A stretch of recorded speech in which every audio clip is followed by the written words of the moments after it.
Role बनाने के लिए हम सबसे पहले छेना फाड़ेंगे। तो उसके लिए हम दूध गर्म करेंगे। दूध में जैसे उबाल आएगा, हम ये आधा चम्मच टाटरिक लिए हैं, इसको पानी में डिसॉल्व करेंगे, डबल पानी लेके। जैसे दूध में उबाल आएगा तो अपन थोड़ा थोड़ा डालेंगे। ये दूध में उबाल आ गया है। अब हम इसको टाटरिक को थोड़ा थोड़ा डालेंगे जब तक दूध फटे नहीं, तब तक एक साथ पूरा नहीं डालेंगे।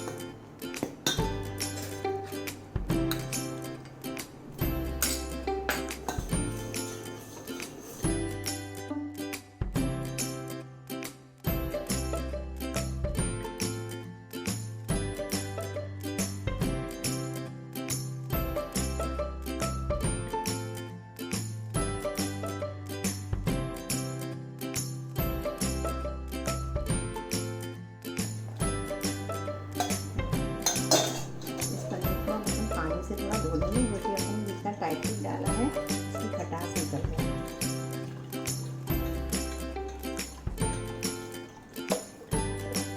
धोने के बाद इसको कपड़े को ऐसा देके इसका जो एक्स्ट्रा पानी है वो अपन निकलने देंगे।